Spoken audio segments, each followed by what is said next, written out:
Well, thank you, thank you, thank you. I am so excited. Welcome everyone to this fireside chat with Michael Leachin. So I have to tell you that as a Jamaican, there are few things that cause one more joy than the opportunity to interview Michael Leachin. And so, Michael is laughing.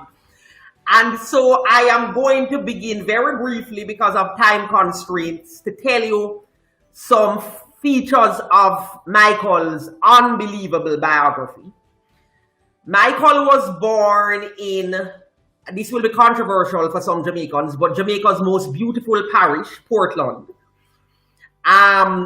Studied there, grew up there. His parents were small business owners there, left for Canada, went to McMaster University, did engineering, borrowed money and bought into a company called Mackenzie. That company did well, utilized the proceeds of that to buy AIC, a financial services investment advisory company. In 20 years, AIC went from 1 million under management to billions under management. I think it's 20 billion. He could never get away from his love of his homeland. Found himself back to Jamaica, and bought a bank that used to be the old Barclays, at the time was owned by the Jamaican government, called National Commercial Bank, which has been recognized by all sorts of banking entities as one of the most successful banks in terms of return on equity across the world. And you also know through NCB and a management entity called Portland Holdings, which I'm sure is named after his beloved parish of Portland, is also a shareholder in the largest insurance group in the Caribbean. Michael has done unbelievable philanthropy. I will only mention two of the many things he has done. He's a major supporter of healthcare in the region, his region of origin. One of the major trainers of nurses in Jamaica is a nursing school that he has endowed in the honor of his mother. There is an institute at the University of Toronto Business School, Rockmond, that looks at sustainability in business, environmental sustainability, ethics in business, diversity and inclusion. Michael has endowed that institute. Those are only two of many entities he has endowed. And for Jamaican, I'm particularly honored and grateful because we're in a difficult economic period the world over. And Michael has been asked by the Prime Minister to chair the Council of Economic Advisors, which gives advice which will help to take us out of the situation we all find ourselves in. So on that note, Michael, I'm going to launch into my questions. So the first thing I want to ask you, Michael, is how did you decide, and because we're talking to entrepreneurs and founders across the world, but particularly in the United Kingdom as part of British Tech Week and Black and Brown founders in particular, how did you decide to leave engineering, having done so well at McMaster, and make the jump into entrepreneurship? Tell me about that decision and how you made the decision.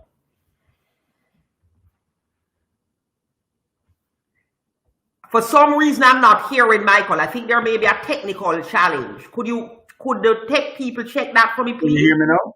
Yes, I'm hearing you now. Thank you, Michael. So it was a decision by default, Eleanor. I couldn't get a job as an engineer in Canada in 1977.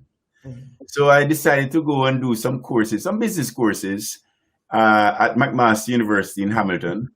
And at night, I would be a bouncer. A bouncer for a club? Yes. A bouncer for a club, right. Yes, so this particular evening, my friend from university came and said, Mike, tonight I made $200. I was then making $2.50 per hour. So I'd have had to work 80 hours to have made what he did in one night. The next night he said, Mike, tonight I made $400. I thought, what? 160 hours of bouncing to make what are we doing? I'm going to check it out. So I went, and he was working for a mutual fund company by the name of Investors Syndicate, Investors Group today. And he was selling mutual funds. Now, I didn't know what a mutual fund was then. So I said, let me go and check it out. So I went, and that's where I got started. So I couldn't get a job in Canada. I sent out 100 applications to to get an engineering job. I got 100 rejections. So by default, I went and sought out a selling job in the securities industry, selling mutual funds. And that's how I got started. Okay. So I want to ask you a little bit about the investment philosophy that guided you with AIC.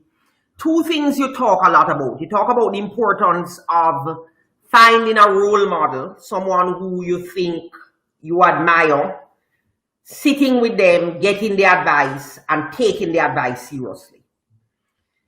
You also talk about the importance of determining early your investment principles and sticking to those religiously with a great discipline. So I wanted you to tell me about this process of mentorship, deciding who you are really going to respect and model your life after, and then your investment principles and the discipline to stick by them. Okay, so I guess it's the engineering in me, the engineering training in me. I have a protocol that I go through to come to conclusions and eventually hardwire the conclusions into who I am.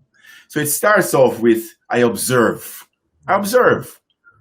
Then from my observations, I create a hypothesis. And then thirdly, I stress test the hypothesis. Fourthly, if it holds true, I codify it. And lastly, I hardwire it so it becomes who I am and create some dogmas around it so I never forget. So in terms of role model, again, I was seeking the formula to be a successful person. And again, through that process, I ended up with the following. Dogma, and I have many dogmas. The relevant one here is to be successful, one should identify a role model. Secondly, kneel at the role model's feet figuratively. And thirdly, and get the recipe. Kneel at the role model's feet, get the recipe. And thirdly, don't put your thumbprint on the recipe. Don't change it. Execute it faithfully.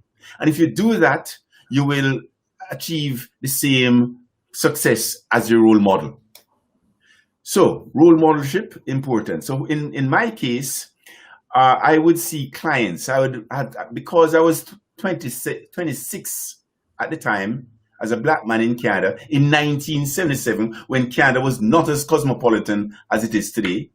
I had to cold call. I didn't know at 26, black immigrant, you don't know anyone with money.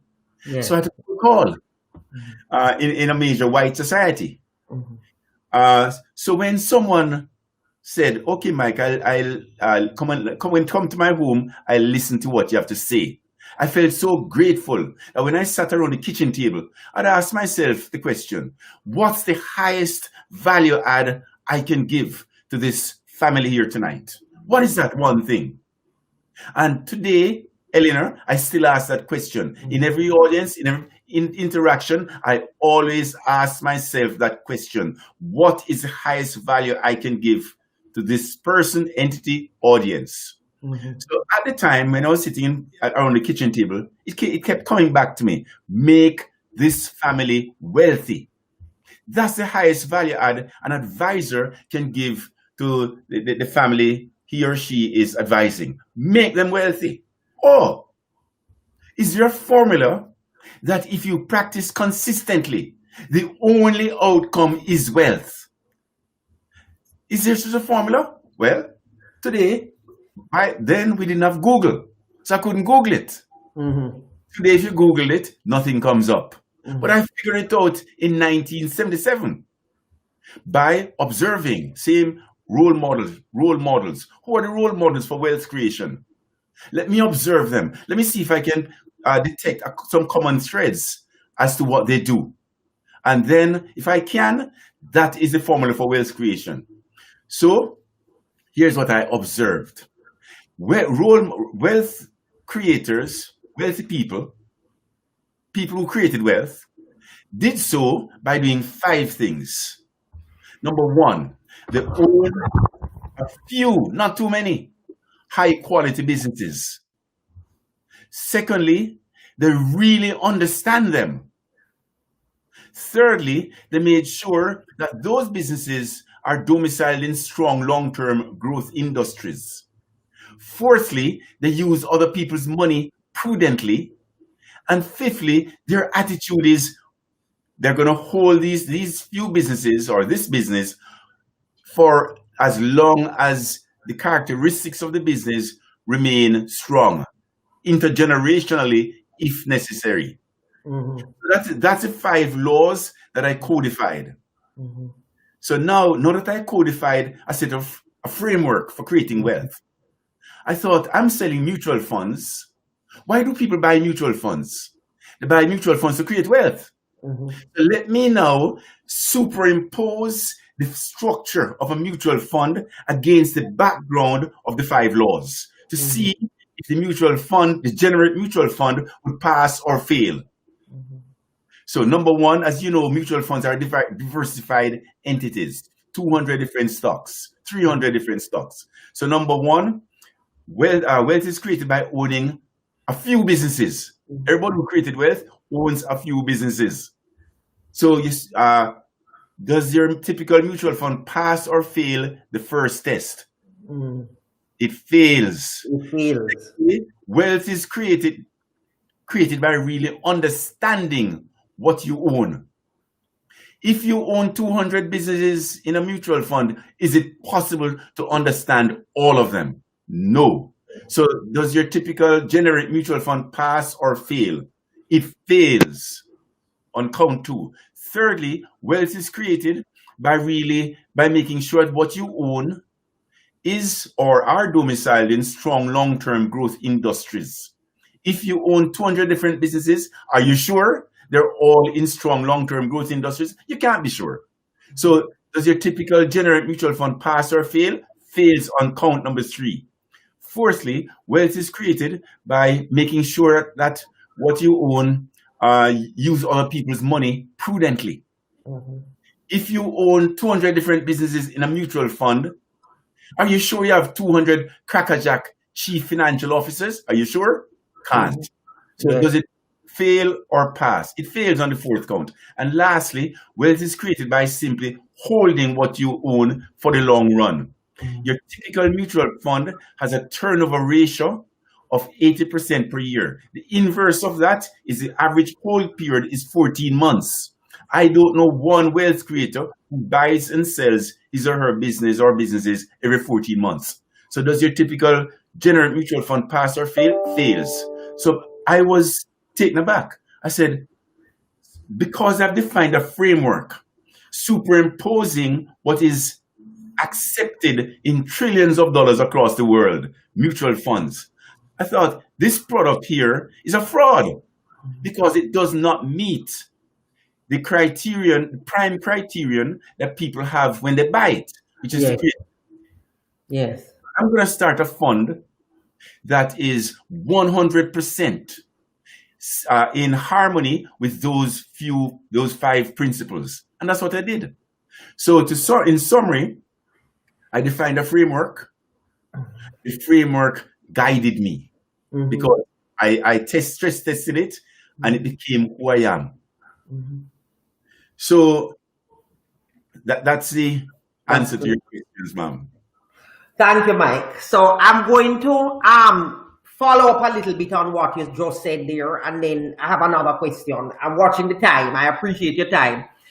A major challenge for Black and brown funders, Mike, and you have talked about the challenges of being a person of color, Black person in Canada, which was a much less cosmopolitan society in the 1970s, is that they do not have intergenerational wealth. They do not have family and friends to ask for money. So I would ask for any advice you have for people in those circumstances. People who want to start businesses, think they have good ideas, but do not have access to intergenerational wealth. So I can go give you the example that what I had to go through. And so I started off as a salesman, as I just mentioned, but I wanted to eventually go on the other side and starting managing money. Right. No, that is a highly regulated business. It's capital intensive, etc., etc. So how do I go from being a salesman to being a money manager, an asset manager, without any money? Well, I thought I have to lead by example. Because if I lead by example, I will build a track record. And once I build a track record, people will follow me, right? So what I did, having defined the 5 laws, I asked myself, what is the best expression, as far as I'm concerned, to be invested in that would represent me being 100% on side of the 5 laws? Right. So I went out and I convinced the bank to lend me in 1983, I was 32, $500,000, $500,000. And I found a business that that met all the criteria. I really understood it because it was a mutual fund management company that I did business with. So I understood the industry, the regulations, margins, etc., etc. So I took the 500,000 and invested it in one business. And it so happened to have been an asset management business because I was in that industry, basically. Right. And I bought it in 1983, 500,000 other people's money, because I had good cash flow. I was selling a lot, right? So I had good cash flow. So the bank trusted me. And I gave them the security of what I bought. I gave it back to them to hold as collateral, right? So in 4 years, from 1983 to 1987, 500,000 went up from $1 per share to $7 per share.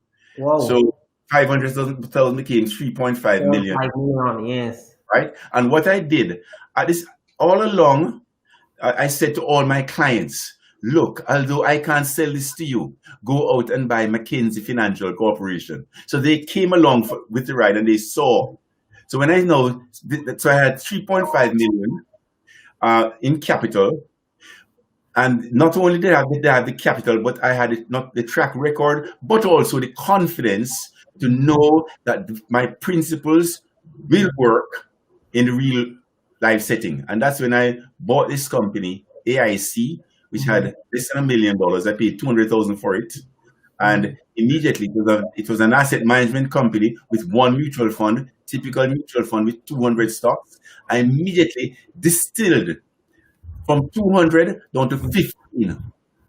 Now, there is not another mutual fund in the world with only 15 securities today.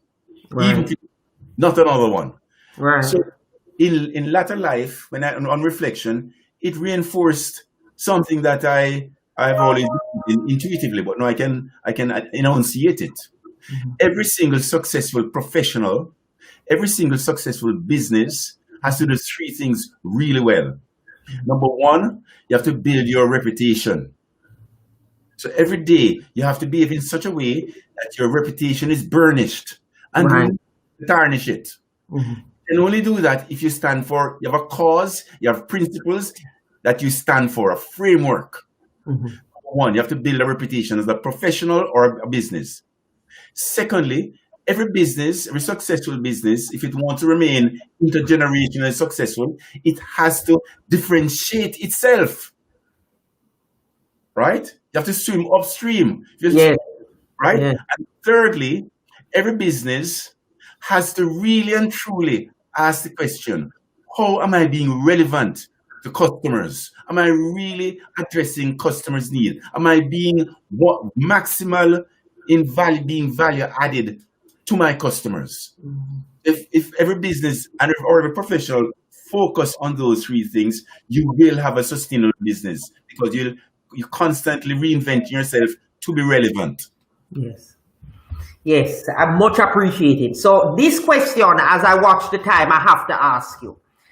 We find ourselves in this unprecedented global pandemic. Wherever you are in the world, whether it's Canada, whether it's the US, whether it's the UK, whether it's Jamaica, the economic implications of this thing are profound. Pretend that you are 26-year-old Michael Leachin in the current circumstances. What advice do you give to young entrepreneurs? You know, we hope for a vaccine, we hope that things will work out, but we have to deal with the reality that even if we get a vaccine in 3 or 4 months, it's going to take a year to distribute. I mean, we've got to deal with the reality we might be in this situation for 18 months, 2 years, etc. What, if you're 26 years old now, you're starting a business, you're a young entrepreneur, what advice do you give to people who are standing in those shoes today? Well, the advice would not be any different from if we were in good times. Right. Because when I look back at my career, Eleanor, I conclude that there are 3 things that I did, macro things that I did. Number 1, I'm always purpose driven. I don't do anything, Eleanor, unless it's a cause that is bigger than me.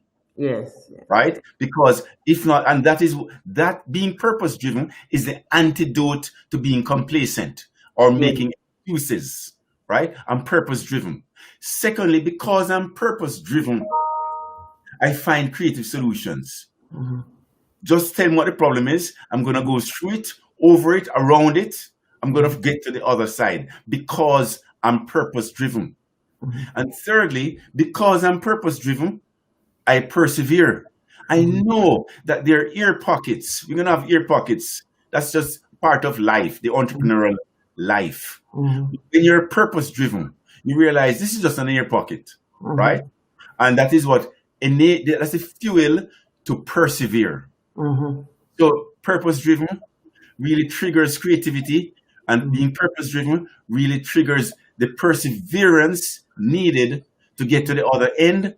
And it takes time to build a reputation. It takes for people to recognize it. It takes time. So it's no different from if you think in terms of most of us, we think linearly, right? Y equals X. We think linearly. So it's like a straight diagonal line. Right. But in life, most things are not linear. Most things are more like an exponential, right?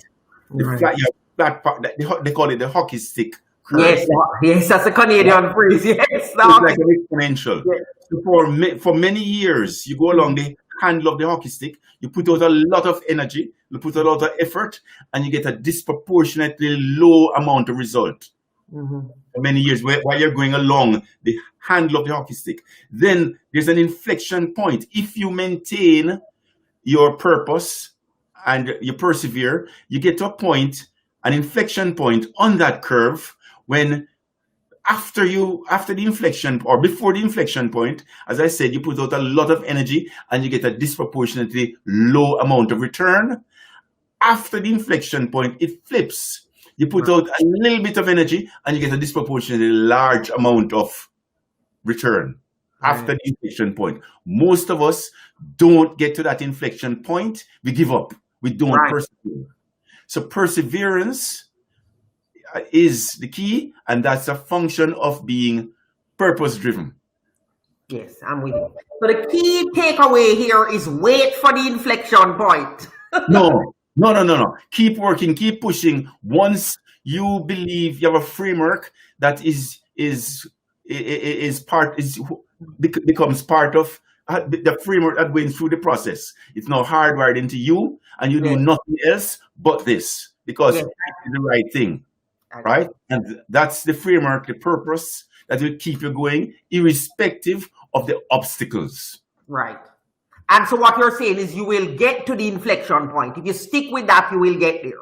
Exactly. And then it flips. Because it takes time to build a reputation. It takes time for people to realize, because initially, as I said, when I would go out initially, they would say, there's no mutual fund in the world with only 15 companies. This is not a mutual fund. I say, Right. yes, but one moment, what do you want to do? You want to buy a mutual fund or you want to create wealth? If you want to buy a mutual fund, go buy the one with 200 stocks. If you want to create wealth, abide by the 5 laws. And this fund here, my fund, is a perfect expression of the 5 laws. Yes, I'm with you. Well, Michael, as we draw to a close, I wanted to ask you about, I am giving myself the benefit of the question that a Jamaican has to ask. How did you decide to come back home? What has been your experience of being back home? And are there things that you would have done differently, etc.? I ask that because so many of the entrepreneurs who have been involved are Nigerian American or Ghanaian American. Nigerian British or Ghanaian British or Jamaican British.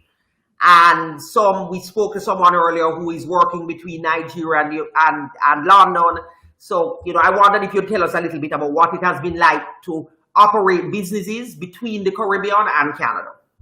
Okay, so again, it comes back down to framework. Yes. And Elena, I have to say this before I go, before you shut me up.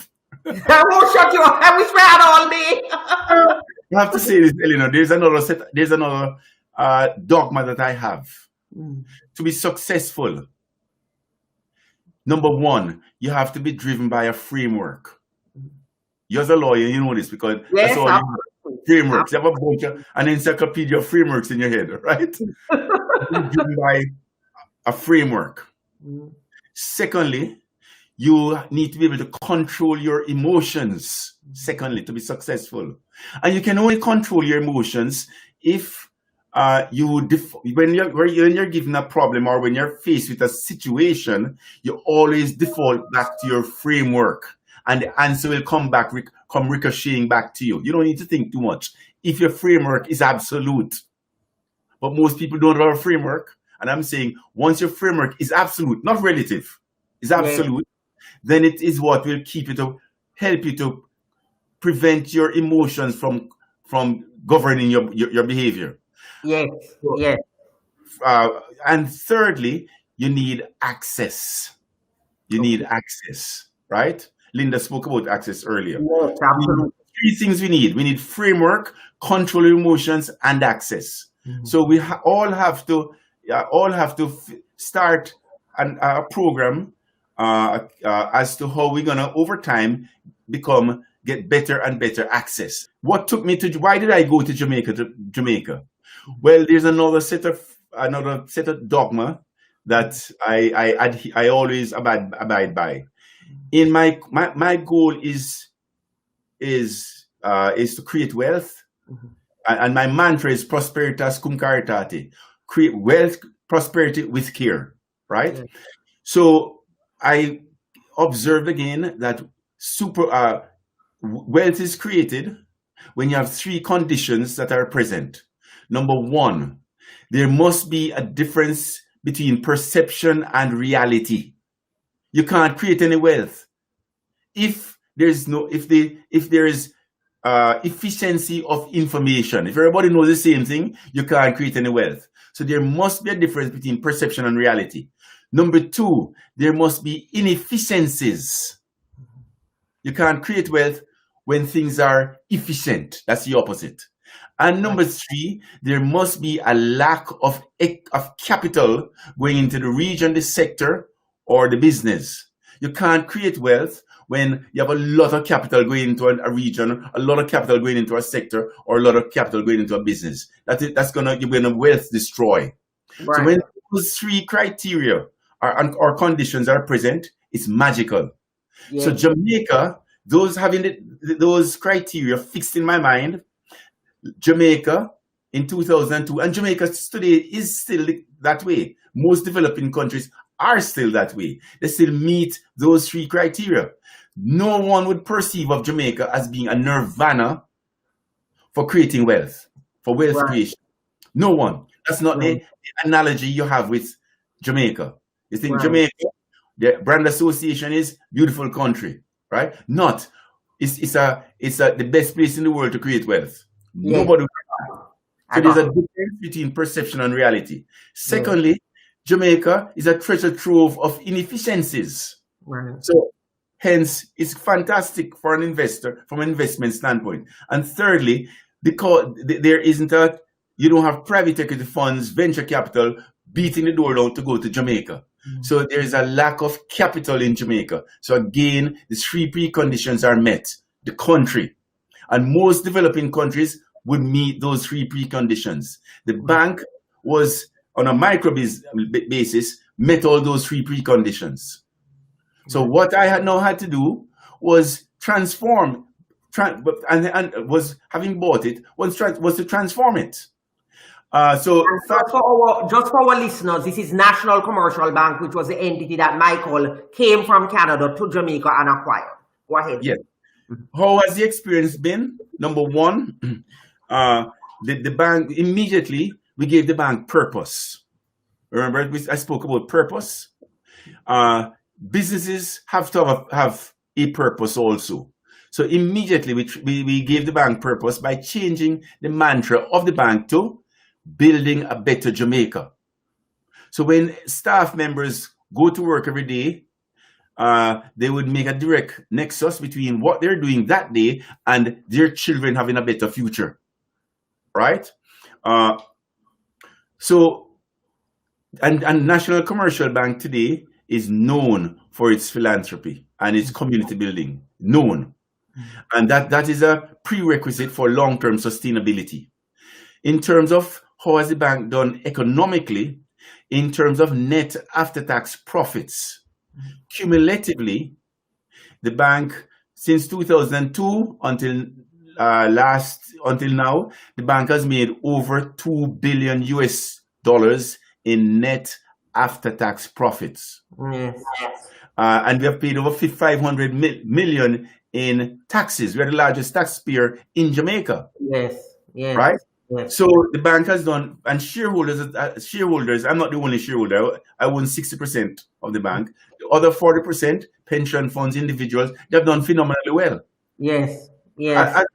As a consequence, the bank is listed on the Jamaica Stock Exchange, and most people don't realize that in 2018, the Jamaica Stock Exchange was the #1 stock market in the world. And cumulatively, over the prior 5 years, it was the #1 cumulatively in the world, Jamaica. Right. I'm with you.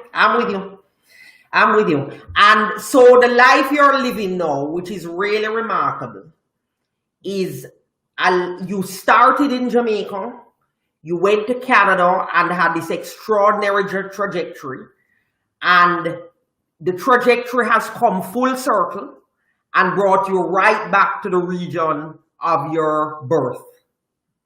And I think that's an extraordinary blessing. I think that, it's an extraordinary narrative. And because in large part the theme of this conference alongside London Tech Week has been underserved communities, underserved areas, I think it is a wonderful way to end, because you have come back to this region of the world which has historically been underserved, and you are building wealth for yourself and for many, many other people in the Caribbean. And it's magical. Forgive me for saying it's magical. So on that note, Michael, I am going to thank you. I really appreciate the time. And there are all these people watching, and they're all very appreciative. So thank you very, very, very much. Thanks for having me, Eleanor, and all the best. All the best, Michael. I'm proud of you, Eleanor. I am proud of you. And that's very kind of you, Michael. I am. Many times over. We go back a long time, and I'm just so proud of what you are doing and what you have done and the role modelship that you are providing, Eleanor. Keep it up. Thank you, Michael. And I say that to you many times over. Ever so kind of you, means very much. And for all those other entrepreneurs out there, here's an amazing trajectory. So thank you, Michael. Thank you. God bless you. Take care. Bye-bye.